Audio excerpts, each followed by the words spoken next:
Covering the Carolinas this Friday morning, South Carolina DHEC says the first shipments of H1N1 flu vaccine are expected in the state next week. DHEC thinks it will get more than 25,000 doses of the nasal spray vaccine. DHEC says injectable vaccines will begin arriving shortly after. Dozens of state tax returns and checks, some going as far back as 2006, were never processed. They were recently found shoved in a former employee's desk drawer. That it did happen.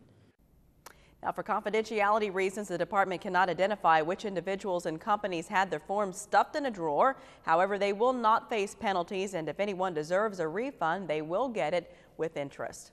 Well, passengers on next on News 13, a setback in history in this morning's timeline, and still to come, a recap of today's top stories. Time now, coming up, 6:18. All right, thank you, Diane. Well, the Myrtle Beach International Airport has the green light to move forward with the construction of a new terminal. The Community Appearance Board gave its final approval Thursday afternoon. The terminal will go at a new end. Well, time now is 6:49. Welcome back. Making news around the world this Friday. Chicago will find out today if it gets the nod from the International Olympic Committee to host the 2016 Olympic Games. The city is competing against Rio, Tokyo, and Madrid to host the lucrative Summer Games. President Obama joined his wife Michelle, Oprah Winfrey, and former Olympians in Copenhagen to lobby for the Windy City. The countdown is on for Iran to comply with international nuclear inspectors. President Obama says the country has 2 weeks to allow inspectors to examine a nuclear fuels plant Iran kept secret. The U.S. is threatening harsh sanctions if Iran does not cooperate.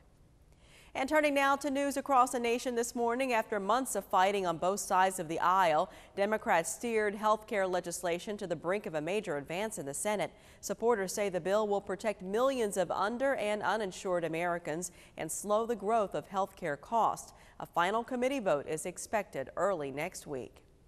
And late-night host David Letterman acknowledged on his show late last night that he had sexual relationships with female employees and that someone tried to extort $2 million from him over the affairs. CBS says an employee who works on the news magazine show 48 Hours is charged with attempted grand larceny in the case. Count on a rundown of this morning's top stories when we come back. Plus, Chris takes a look at today's forecast. Time now, 6:51.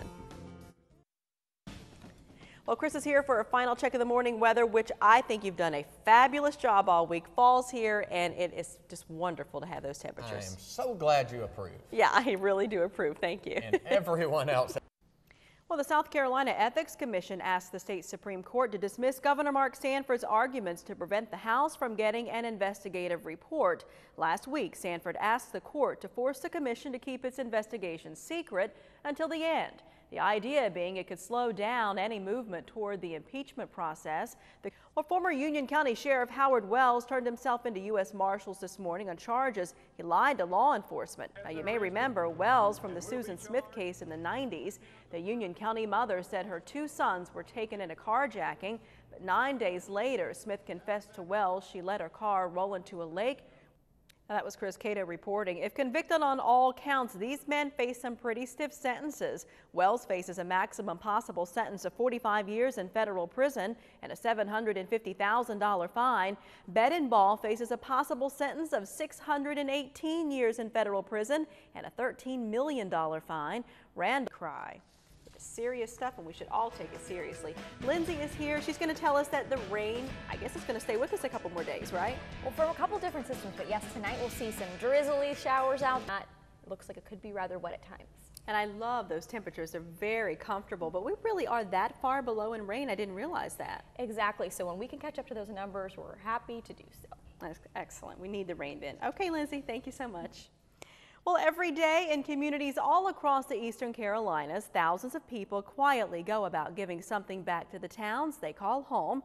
Night. Some great plays this week. We've had some great plays as the season has gone on. We've had some better games and some better plays, so make sure you go vote. I bet you get a lot of votes, right? We do. We had almost 2,700 last week. Oh my goodness, that is a lot. Super. Thank you, Matt. We're back after the break. Top 10.